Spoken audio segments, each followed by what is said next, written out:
After 14 countries and 6 months on the road, Spencer Conway is 27,000 kilometers into his attempt to circumnavigate Africa on a motorcycle.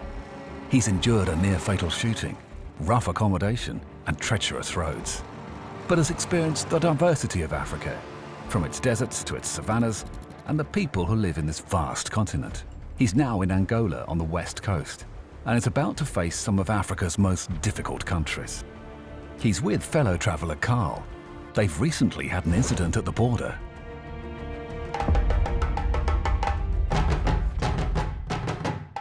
Okay, a lot has happened since the last diary cam, and some unfortunate things again. In the border town of Congo in Santa Clara, my bag got stolen and I lost the HD camera. So there's no footage from Santa Clara up to where I am now in Luanda, outside the Save the Children office.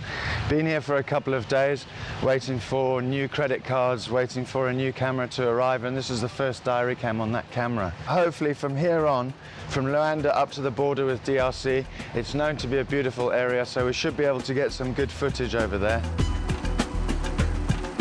I'm still so disappointed about the fact that I haven't had any footage. I mean, along with Swaziland and Ethiopia, Angola is by far my favorite. It's exciting, the people are interesting, and the fact of the matter is they've been through like a 20-year war, and the strength of the people and the fact that they remain so friendly and so open to foreigners is just incredible. It's supposed to have more guns than any other country in the world. In 1999, the World Health Organization said that it had it was the worst place in the world for a child to grow up. I can't see that. I can't understand that.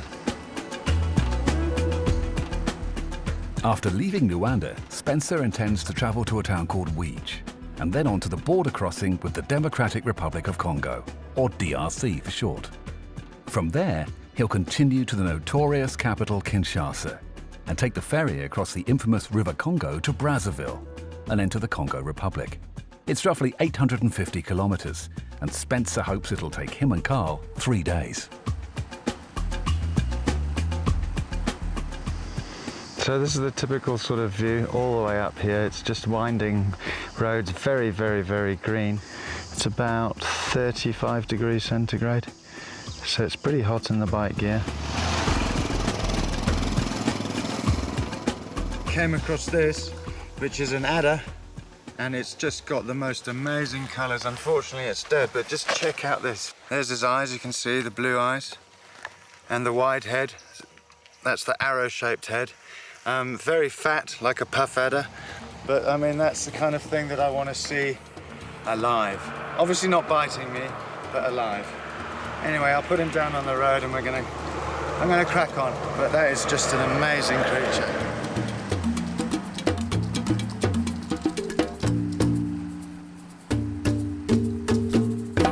Okay, I'm in a place called Weege to stay the night. Now, the thing about Angola, they don't have any campsites, obviously. So you have to stay in a room, and this is a typical sort of room. It's not that clean, and it's without water. Now, what you'll find in every single place is these big buckets next to the sinks. The sinks generally don't have any water. The toilets, you get a smaller bucket so that you can blast water through. And there's a typical toilet. It's actually fairly clean compared to most of them. But it seems like Angola, despite the fact that it rains all the time, they don't have water piped through. And there's me filming. So yeah, they're not very classy, and it's $60 US for a room. After a $60 bucket of water, Spencer and Carl leave Weege and head for the DRC. But progress is slow as the road starts to become increasingly challenging. Okay, one thing I haven't focused on really is the food when you're traveling around Africa. Now, try and get into the local food, because it's all part and parcel of the whole traveling experience. An obvious thing to buy is bread, because bread is everywhere. And a little bit heavy for bikes, but very, very handy. Most countries have some sort of fish in cans, like sardines or tuna, so you can eat those. And then Obviously, local produce. I mean, the avocados you get in southern Africa are absolutely fantastic. And then obviously there's mangoes, bananas, apples, every single fruit you can imagine. So for you to get your healthy kick. And more importantly than all of those things, liquids. Always carry water with you, because it may not seem tiring on a bike, but you're riding in gear like this. It can be very, very hot, and you sweat a great deal. So make sure you've always got at least 2 liters. And every village you stop at, get more water.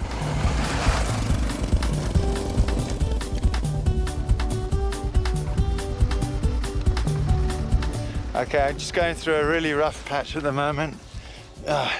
It's hectic, very tired, sore hands, sore feet. There's only about 25 kilometers to go. But if it carries on like this, it's going to take a couple of hours because it's very slippery. I've let the tires down a little bit, and every now and then you get things like this. And if the bike goes in there, well, you're done for, aren't you? That's the road ahead, so let's go see what happens. With the road getting worse and daylight running out, Spencer and Carl are forced to stop and find somewhere to stay. But in this remote part of Angola, they're in for an interesting night. It's absolute chaos here. We've ended up sleeping in the police station. The police have got loads of women there. They're all completely drunk. It's madness. It's the most African I've ever been in. There were people fighting over helping us. There was a massive fight in the street, full on corruption, full on drunkenness, army driving through crowds of people at 120 kilometers an hour, mosquitoes everywhere, spiders everywhere, snakes everywhere. But yeah, what a crazy place.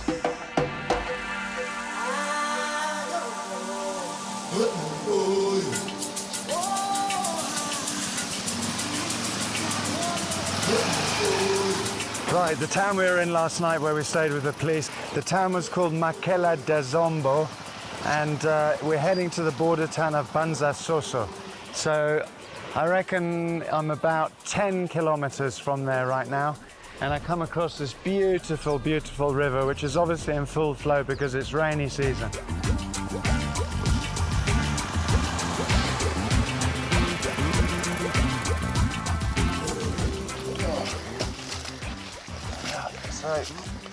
Okay, I just came off in the mud, broken off the foot stand, and the pannier is smashed off. So what I'm going to do is I'm going to take everything off and see if I can fix it. This is the state of the spring that holds the footrest. Now, you might not think it's important, but it has to go back on, because otherwise the footrest will bounce down and you'll get caught in the mud and I'll come off again. One of the most important things that you can take, one of the most important things is tape and cable ties. Because when things break, it's a great temporary way of fixing them.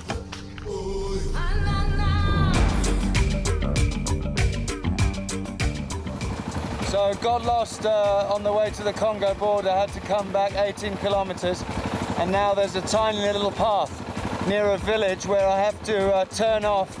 And I'm going to put the helmet camera on because you won't believe this is the main road to the Congo border. This is the toughest day I've faced so far. I've just come off again. Went the wrong way, still got 16 kilometers to the border. But I'm on this path, there's holes and you can't see them. There's my boot under there. But it looks like the pannier survived this time. If you were here, this is what you'd want for television, I tell you, it's ridiculous. This is on the Michelin maps. It's not a road at all.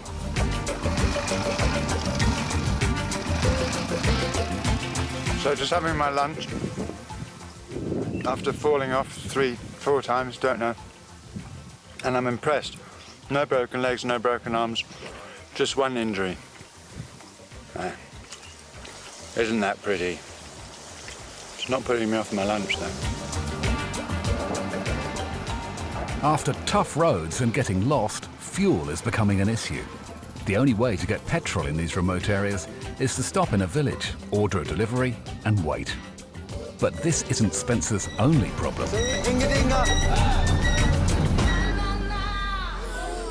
It's the 15th of April, the morning of the 15th of April, about 8 o'clock.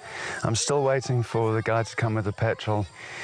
I tried to film this morning just outside the village, and by pure bad luck, a commander from the police came past and asked us if we were journalists. Now, I said no, but he came to the house we were staying at and told us that we were filming in a military zone.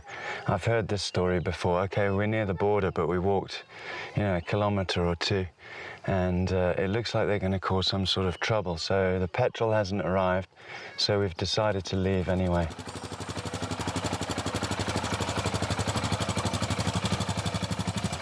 Luckily, we left because we were worried about the police and all that sort of business and the army and filming there. But we met the guy with the petrol on the way, and as he came towards us, he said, "C'est moi, it's me, it's me." But as usual, these guys don't like being filmed. I don't know what they think it is.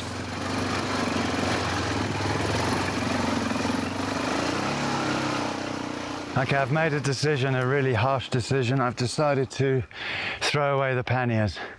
It's got to one of those situations where it's needed. They're both broken. I've fallen off about 5 or 6 times in the last couple of days. I'm just on this ridiculous track. There's no space on either side. So what I'm going to try and do is whittle it down, and I'm going to leave the panniers here for someone.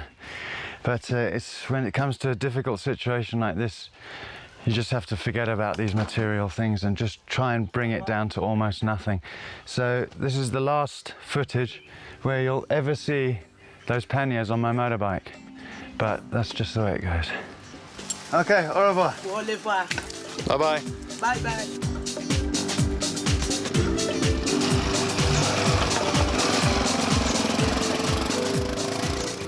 Had my 8th accident.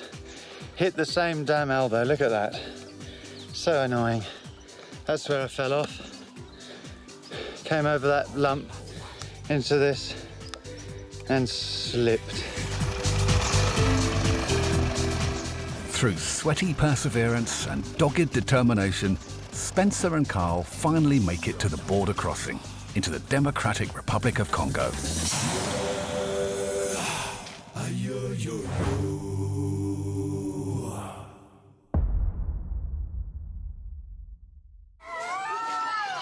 Just in DRC, and we're just getting some petrol from these nice guys. They've got private petrol, so we've had 7 litres, probably need another 10. There's loads of kids around, it's unbelievable. I'm an attraction.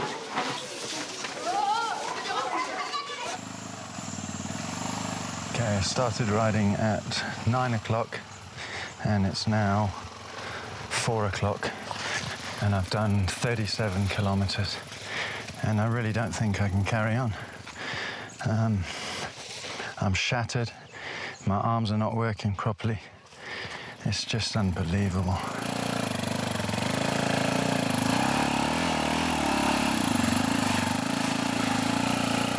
It's the 15th of April, and this is by far the most difficult ride I've had on this trip. Actually, it's the most difficult ride I've had in my life. It's basically, it's a motocross track, and it was pouring with rain, and I don't have a motocross bike. I've only got an adventure bike. Once again, I've run out of water. I've had bloody 8 litres of it or something, and you just sweat. It is so humid here.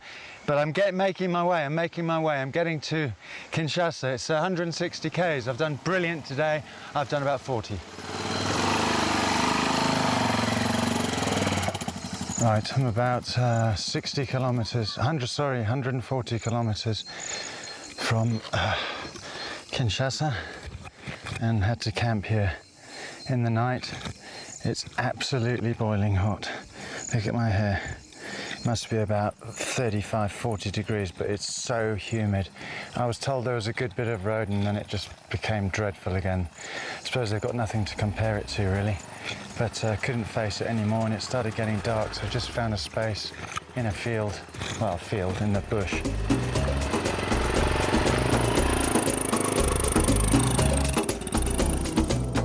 Right, got off the dirt road finally, and it's only 90 Ks to Kinshasa on a perfectly tar road.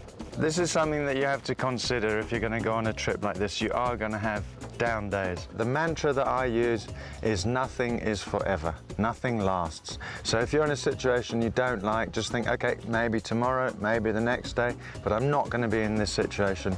It's going to improve. And take everything day by day. That's the way I look at things.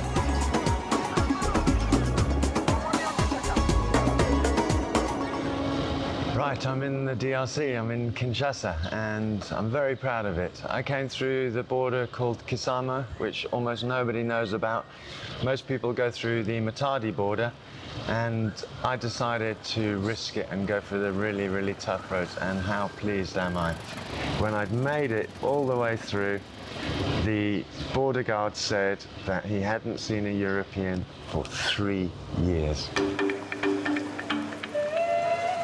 Kinshasa, they reckon 6.7 million, but an unofficial estimate is that there's 12 million people here. It's dirty, it's grimy, it's hot, it's dusty, but it's a really exciting place.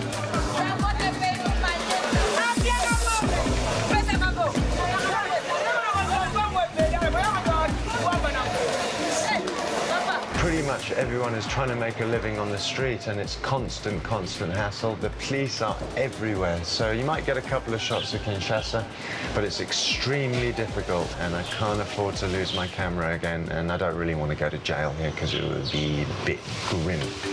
Leaving his travelling buddy Carl in Kinshasa, Spencer crosses the mighty River Congo to Brazzaville, the capital of the Congo Republic, where he finds a curious place to pitch his tent. It's 6:30 in the morning on the 12th of May, my birthday, and I feel completely unrefreshed. I didn't sleep for even 5 minutes. I started off in my tent, but it was boiling hot. Must have been over 30 degrees inside the tent. And unfortunately, there was a tiny little hole in my mosquito section, and they seemed to be coming through in single file until there were thousands in there. So then I decided to sleep on the floor, but then when I slept on the floor, there were cockroaches everywhere. So then after that, I changed and I slept on the table. And you might find yourself in funny places like this, sleeping on a restaurant table in Brazzaville in the Congo. But that's the great thing about traveling. After an uncomfortable night with unwelcome bedmates, Spencer leaves Brazzaville. His route through Congo will take him west to Dolisi and then north to Mosenjo. From there, he hopes to travel to Dosala, the border crossing into Gabon. It looks like I'm back to DRC type roads. I've got 280 kilometers to go, and it looks like I'm going to do about 30 a day. So it's going to be a long haul, maybe a week or so, maybe longer.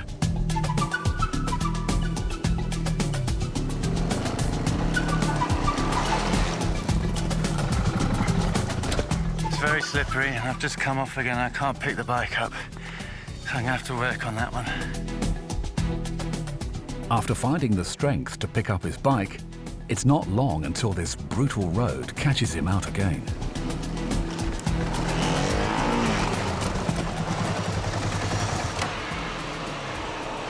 As you can see from well, my face, it's hot, I'm sweating. This is a really tough section again. Don't know if you can see that. Just a small pothole in the road. That's one reason for not driving at night. And the bike's just a little bit muddy, eh? So I'm not expecting to make much progress today. I've got to set myself a task of trying to do 30 or 40 kilometers. The last bit of footage, you saw me fall off, but I was okay, so that's the main thing. Okay, I'm going to carry on for another half hour. You've got to take breaks all the time, otherwise you lose concentration.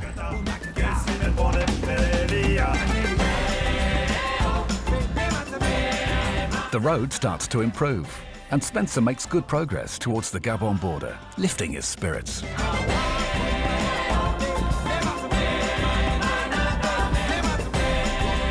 At the moment, I'm absolutely loving this. I'm in the middle of the Congo jungle. I only see people every now and then. And what's making it so much better is they're all brilliant, really nice people. Waving, helping. When I came off, they ran and helped me. They didn't ask for anything. The old cigarette, that's it. So that's absolutely great.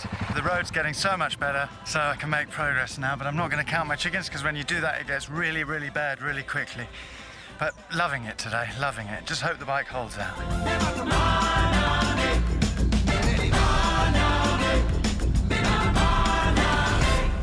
I've turned up in a village, Mandingo, and I managed to do 240 kilometers in 10.5 hours, 11 hours, so it's pretty amazing, and I'm absolutely shattered, but I feel fantastic.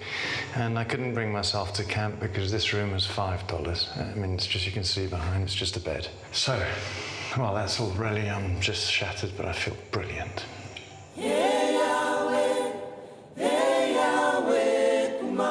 I recommend this to anybody who can afford it or can get the time off, or, you know, has really wanted to do it. Just do it. It's just incredible to be on your own all day, riding with your thoughts, with the beautiful scenery.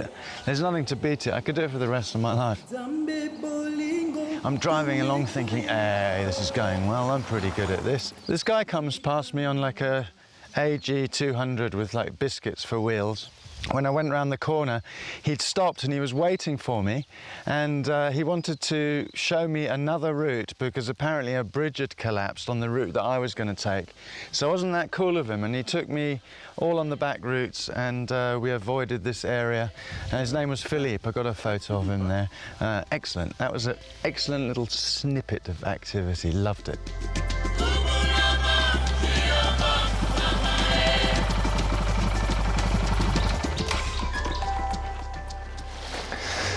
Okay, I'm about 60 kilometers from the border with Gabon, which is absolutely incredible. I never imagined it. Now, the road is brilliant, absolutely brilliant. I can't believe it, and I'm sorry, I might have corned beef between my teeth. I do apologise, I just had a little snack. In a day's riding, if you're having a long day, you have three sort of different stages. The first stage is when you first start, the first sort of 15-20 minutes, which I call the warm-up. And you're actually not riding very well, you're riding a bit stiff, and you know, you need to get into it. And then after that, within half an hour, you're starting to get into the rhythm of things. If you've ridden, you'll know what I'm talking about. And the third stage is when you find yourself sort of tightening up on the handlebars and, you know, just losing concentration, hitting things that you wouldn't normally. So just bear in mind those three different stages and try and recognize them. Now, I know you're sick of the helmet, Cameron, but it's only because I'm so enthusiastic about this whole thing. It's absolutely incredible. So far, Spencer Conway has managed to travel through 16 countries in 190 days. His ride through the next 22 countries will take him into the chaos of Nigeria, the tough roads of Guinea, and the harsh winds of Mauritania.